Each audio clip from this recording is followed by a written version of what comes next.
Alright guys, so today's lesson is about special right triangles. So we're going to start getting into the trig portion of this module.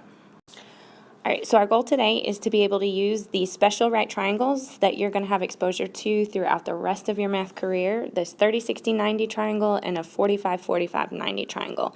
And we're going to use these special relationships, we call them special right triangles, to solve for missing side measures. These are our sub-objectives, so these are the pieces that help us do this objective, and the essential question I want you to be thinking about through this lesson today is how will you remember the 30, 60, 90 rule? Alright, so this is the first one we're going to look at is the 30, 60, 90 special right triangle. And what that means is it's a right triangle that happens to have a 30-degree angle, a 60-degree angle, and a 90-degree angle. So we are dealing with just right triangles today.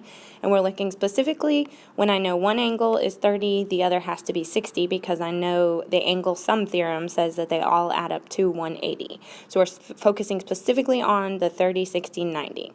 So let's go ahead and let's name the different pieces based off of what we learned yesterday. I know that the side that is opposite of the 30 degree we're going to call the short leg.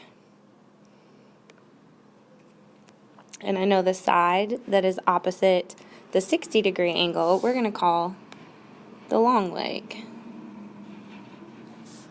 And that leaves the side always opposite the right angle as the hypotenuse.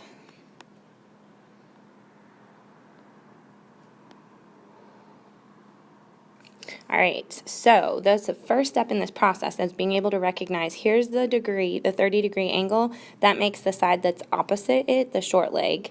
Here's the 60 degrees, so the side opposite is the long leg, and always the hypotenuse is across from the right angle.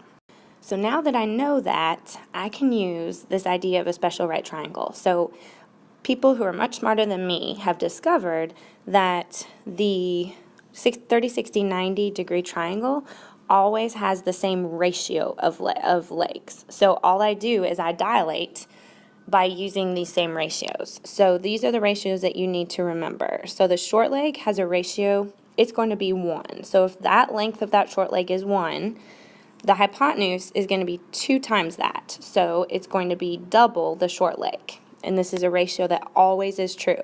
So the short leg is 1, the hypotenuse is 2, and then the long leg is the square root of 3. And so you just need to memorize 1, 2, root 3. And so if I think about the Pythagorean theorem, it says 1 squared plus my other leg squared, which happens to be the square root of 3 squared, is going to equal my hypotenuse squared. So let's think about this. So 1 squared is 1. The square root of 3 squared, well, squaring and square rooting cancel, so that gives me plus 3 equals 2 squared is 4, and 1 plus 3 is 4, so 4 equals 4. So I know this checks out. So I just wanted to show you the proof of why that works, but I don't need you to check that every time. I need you to know that the short leg will have a ratio of 1 to the hypotenuse is 2 to the long leg of the square root of 3. So I can take a 30, 60, 90 triangle and dilate it according to these ratios. So remember we had that scale factor. So if I was looking at the scale factor of short leg to hypotenuse, it would be doubled. So if the short leg were 3, the hypotenuse is going to be 6. Okay? If I knew the hypotenuse were 4, I know the short leg is going to be the result of doubling that, so it's going to be 2. And we're going to take these ratios and do something with it, but what you need to memorize is short leg 1, hypotenuse 2, long leg root 3. Okay? So now we're going to look at a 45, 45, 90 special right triangle. And what's nice about this one is it's a little easier to memorize because in a 45, 45, 90, so 45 and 45 is 90 plus 90 is 180, so I know it's a right triangle. If you notice, 45 and 45 are the same angles. So this is actually an isosceles right triangle. And so because those base angles are congruent, that means that these legs will also be congruent to each other. So if I knew the length of this leg, I automatically know it's going to be the same as this. So their ratio is a 1 to 1 ratio. So no matter what the leg is, the other leg will be the same. So that's why we're going to do 1 and 1. And so if I think about the Pythagorean theorem, let's just do that. It's going to be 1 squared plus 1 squared equals c squared, or that hypotenuse. So 1 squared is 1 plus 1 squared is 2 equals c squared. So if I square root both sides, I know that the hypotenuse is going to be a root 2. So the ratio for a 45, 45, 90 is going to be 1, 1, root 2. So the 30, 60, 90 was the short leg was 1, the hypotenuse was 2, and the long leg was root 3. And so a 45, 45 is just 1, 1, root 2. So whatever you need to do to memorize those ratios associated with the appropriate side, you need to figure out. All right, so we're going to take that information and we're going to use it to be able to solve for a missing measure. So if I take a right triangle that has 45, 45, 90 degrees or 30, 60, 90, I can use my knowledge of those ratios to be able to find the missing measure of that one. So these are my questions that I go through as I solve these. How can I name the sides? So I'm going to use words like hypotenuse, leg, long leg, short leg. Which ratios are associated with those sides? So I'm going to need to analyze, is it a 45, 45, 90 or a 30, 60, 90? Which sides are given? So of the dilated triangle, what information do I have? And then what proportion can I set up and solve? And we're going to use this proportion right here. So actual over actual equals ratio over ratio. So we're going to use those ratios that we know, so 1, 2, root 3, or 1, 1, root 2, here, and then we're going to be able to find the actual. So let's go ahead and apply it. So let's look at this first example. How can I name the sides? Well, I notice that it's a 60-degree angle right here. So it's either going to be a 30, 60, 90 or a 45, 45, 90. So in this case, I know it's a 30, 60, 90. So that makes this angle 30 degrees. So now that I know that this is 30 degrees, how can I name the sides? Well, 3 is going to be the short leg because it's across from the smaller angle. I know that this over here is going to be the long leg because the two legs make up the right angle, and it's across from the larger angle, and that makes x my hypotenuse. I'm just going to put HYP because I know that's the hypotenuse. So the next question is, which ratios are associated with those sides? So when I think about a 30, 60, 90, I know that it's going to be 1 with the short leg, it's going to be 2 with the hypotenuse, and it's going to be root 3 with the long leg. So I know that those are the ratios that are associated. And then which sides are given? Well, when I look at this, I'm given the short leg and I'm given the hypotenuse. So those are the two values that I'm going to use in my ratio.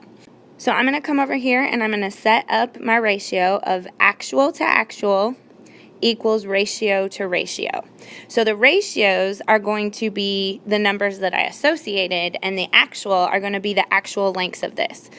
So my actual of the short leg is 3, and my actual of the hypotenuse is x. So I'm going to say 3 over x. So those are the actual values. So now I know that I've taken this and I've dilated it from the original ratios, which the original ratio is going to be, if I chose to put short leg on top over here, I have to put short leg ratio over here. And if I chose to put the hypotenuse ratio on the bottom, I have to do that as well. So these have to match up because I'm dilating. So I'm going from 1 to 3. So what would I have to do to go from 2 to x? And then we just have an equation to solve. So I'm going to cross multiply. So I'm going to say 1 times x, and then I'm going to say 2 times 3. So 1 times x is x, and 2 times 3 is 6. And so I know that x has to be 6 based off of that ratio. Now some of you might have recognized when I said, okay, what would I have to multiply 1 by to get 3? Because I've dilated a length of 1 and I got a length of 3. Well, that's times 3. So I could also say 2 times 3, and that's 6. Which if you can practically think through it, by all means. But when we start messing with the square roots, that's where it gets a little confusing. Alright, so what I'd like you to do right now is pause the video, and for example 2, I'd like you to label your sides and write down the ratios that are associated with those sides. So I'd like you to do the first 2 questions. Pause the video now. Alright, so hopefully you were able to see that here's my 30-degree angle, so that makes this the short leg, and since that's the short leg, this has to be the long leg, since the legs make up the right angle, and then this is the hypotenuse, because it's across from that right angle. So, if you were able to do that, fantastic. We're going to move on to the next question. So, what sides are given? So, when I look at my given information, I am given that the hypotenuse is 6 root 3 and that the long leg is x. So, I'm going to be dealing with comparing my hypotenuse to my long leg. So, we're going to set up the proportion of actual to actual equals ratio to ratio. So, the actual hypotenuse is 6 root 3. And the actual long leg is x. So I've just set up my actual given information. So now I have to correspond what ratios go with that given information. So if I put the hypotenuse in the numerator, then the ratio of hypotenuse to long leg has to go in the numerator as well. So that's 2. And then the ratio of the long leg is root 3. So I'm essentially saying 6 root 3 over x is going to have the same value as 2 is to root 3. So to solve this, I just cross multiply. So I'll have 2x, and then I multiply 6 root 3 times root 3, which I would encourage you just for right now, for what we've learned, I want you to type that into your calculator. For those of you who can recognize, it's going to be 6 times root 3 times root 3. Well, if you notice, root 3 times root 3 is going to be root 9, and the square root of 9 is 3. Or, if I square something, it's going to cancel with the square root sign. So if I have 2 square roots of the same number being multiplied together, I'm essentially squaring it, and that will cancel that. So I really end up with 6 times 3, which is 18, and then I divide by 2, I get x is 9. Alright, so what I'd like you to do is pause the video right now and look over those examples and see if you have any points of confusion or questions about where I got any numbers or how I did any of the math. Alright, so we're going to move on to the 45, 45, 90, and we're going to apply these. So if you notice, we jumped to example 5 and example 6. We're going to look at example 3 and 4 and 7 and 8 tomorrow in class to make sure that we're understanding this and to just kind of evaluate where we are. So we have the exact same guiding questions. It's just that which ratios are associated, that's going to change because it's no longer a 30, 60, 90. It's now a 45, 45, 90. So I'm still going to go through those same questions. How can I name the sides? So I know that the sides that make up the right angle are called legs. However, in a 45, 45, 90, so when my base angles are the same, I can't call one of them the short leg and one of them the long leg because they're both the same length. So we're just going to call them leg.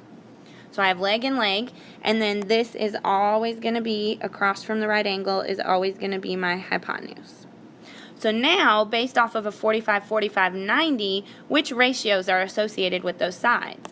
Well, I remember 45, 45, 90 is a 1, 1, root 2. So 1, 1, root 2. I'm just going to have to memorize that. And the 1, 1 is easy because I know these are the same sides, so they're going to have a ratio of 1 to 1. Which sides are given? So when I look at this drawing, I notice that I'm given y and 7. So those are both legs. So what proportion can I set up and solve? Well, I'm going to do actual over actual equals ratio over ratio. So my actual given information is going to be 7 over y. Or you could say y over 7, depending on which side you looked at first. But those are my given information. So then what ratio goes with that? Well, if I put 7 on top, its ratio value is 1. And if I put y in the denominator, its ratio value is 1 as well. So then I just cross multiply and solve. So 7 times 1, y times 1.